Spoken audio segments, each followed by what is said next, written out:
Hi everyone, welcome to Galda IAS. So without waiting for a long detailed analysis, let's quickly solve those questions asked from Indian polity.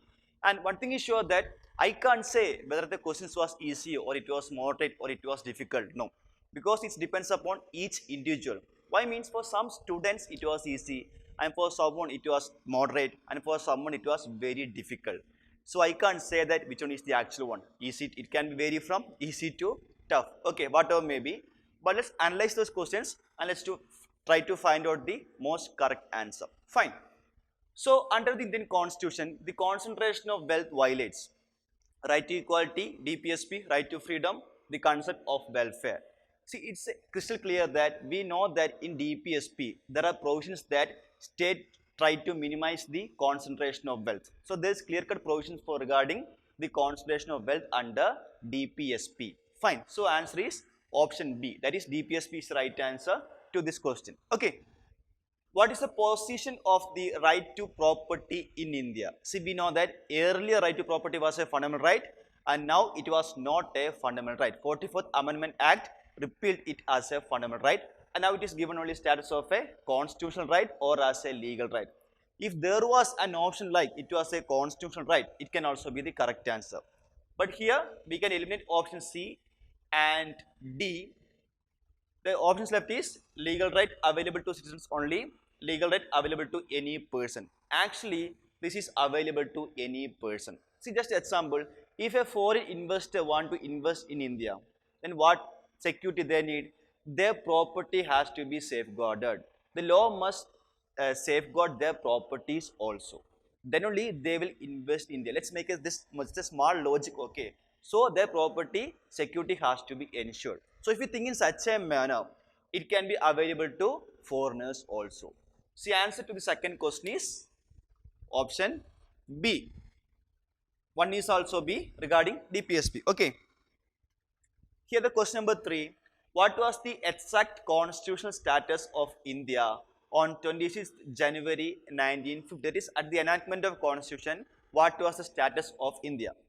Answer is option B, that is sovereign, democratic as well as republic. See, we learned that it was through 42nd Amendment Act only the terms like socialist and secular were added to the constitution. So at least if you know that, you can eliminate option C as well as option D. Why? Because it had secular term there. Fine. The rest is democratic republic, then sovereign democratic republic. See, since we were under British rule, when we get independence, we should be sovereign. That is, no other country has influence upon us. So if you know at least that logic also, answer can be option B, that is sovereign, democratic as well as republic. Constitutional government means, see, we know that India has a constitution, that is the powers of the parliament is limited by the constitution. Okay, that is answer is option D, that is the government limited by the terms of the constitution. You see, this is part of basic structure. In Keshavananda Bharati case, judiciary invoked a doctrine called doctrine of basic structure, and this is also a part of basic structure of the constitution. That is, constitutional government means the government limited by the terms of the constitution. Fine. Consider the following statements in respect of Bharat Ratna and Padma awards.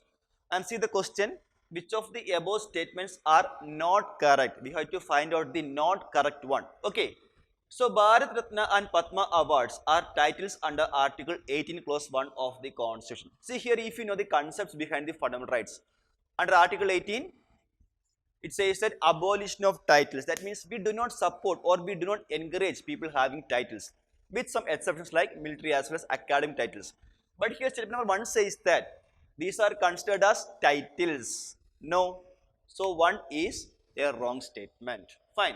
C2. Padma awards, which were instituted in the year 1954, were suspended only once. See, only is an extreme term. Or if you know that fact, it is suspended. We can logically say that it can be suspended more than once. Okay. So it has been suspended more than one time. So 2 should also be a wrong statement. Regarding 3, the number of Bharat Ratna awards is restricted to a maximum of 5 in a particular year. It is not 5, it is 3. Per year, only 3 persons can be given Bharat Ratna awards. So here, all those 3 statements are wrong. And since we have to find out the not correct statement, our answer becomes option D, that is 1, 2 and 3. With reference to India, consider the following statements. Judicial custody means an accused is in the custody of the concerned magistrate and each accused is locked up in police station, not in jail. See here, the first part of the statement is correct. It is under the custody of the concerned magistrate, fine. And the accused is locked up in police station, no. If it is a judicial custody, the accused is kept in jail. If it is a police custody, then the accused is kept under police station. Fine. So, under judicial custody, accused is in jail, and under police custody only, the accused is under the police station. So, here the second part of the statement is wrong. So, 1 is wrong. See 2. During judicial custody, the police officer in charge of the case is not allowed to interrogate suspect without the approval of court. Yes, logically we can say that, see, it is under judicial custody. So, if the police officer want to interrogate, then the permission of the or the approval of the court or the magistrate is necessary. So, 2 should be a correct statement. Fine. So, answer becomes option B, that is 2 only. Okay. Again, 13th one. With reference to India, consider the following statements. When a prisoner makes out a sufficient case, parole cannot be denied to such a prisoner because it becomes a matter of his or her right. See, going for parole is not a matter of right. It is given when the accused fulfills certain conditions.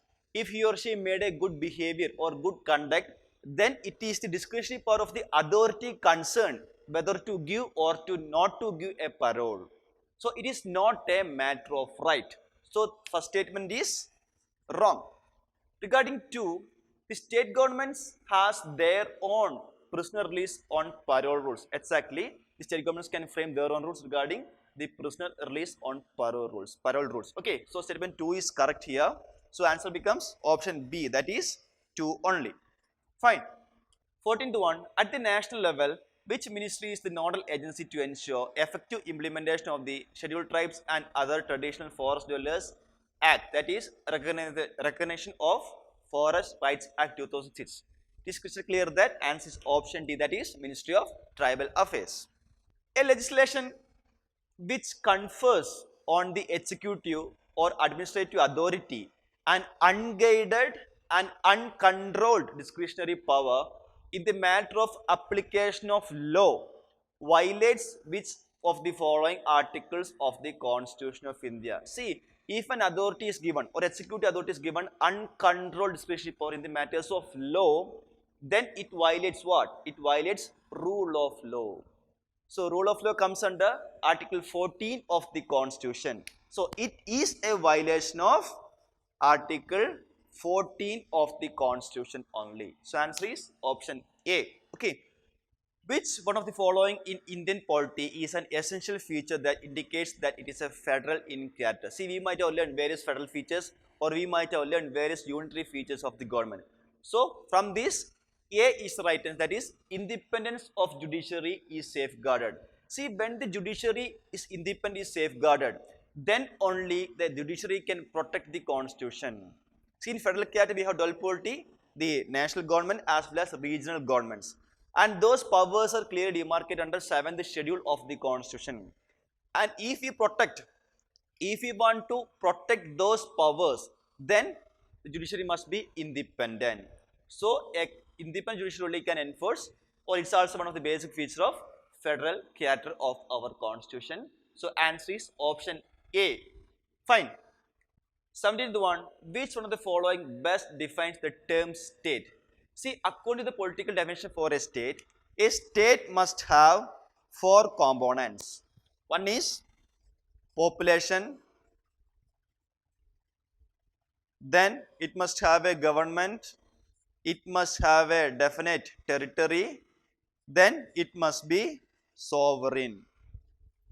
Okay, so now see option A, a community of persons, that is population, occupying a definite territory,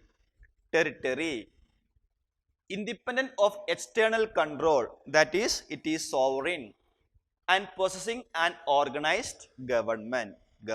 So these things are satisfied. So the best option to this question is option A. Fine.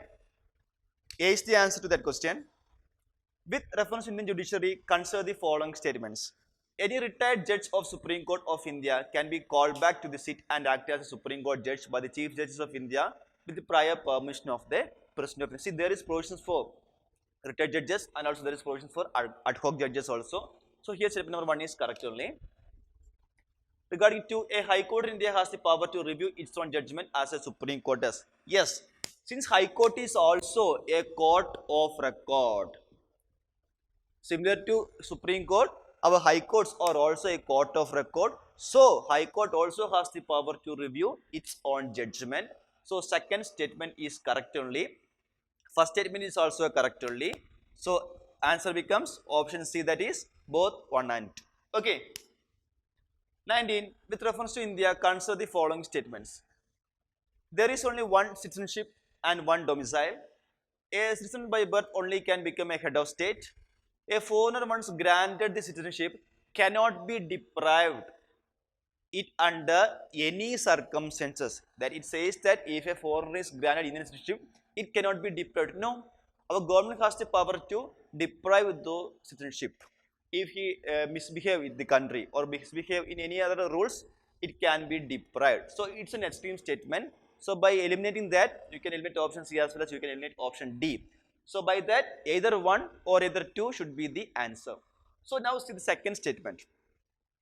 A citizen by birth only can become a head of state. No. A naturalized citizen can also become a head of state. When we learn the topic president, we might have learned that president must be a citizen not only by birth but also a naturalized citizen can also become the head of state. Okay, here it says that only by birth. So statement 2 can be eliminated. Answer becomes option A, that is 1 only. Fine. Which one of the following factors constitutes the best safeguard of liberty in a liberal democracy? See, many might have committed errors in this question. By seeing the term judiciary there, you might have gone for option A. But see, it is committed judiciary. So actually, what is committed judiciary? That means, if we have a committed judiciary, then the judiciary is committed to uphold the policies of the government. That is, whatever the policies government might have, the committed judiciary means the judiciary supports the policies of the government through interpretations. That is, the judiciary always supports the government in its policies. That is what we mean by committed judiciary. See, so committed judiciary cannot enforce liberty. If the government violates the fundamental rights or if the government violates the liberty of individual, and what will happen? If it is committed judiciary, it supports its. Judiciary stands in favor of the government policies. So it violates the rights. So that should not be the answer. So many might have made mistake in this answer.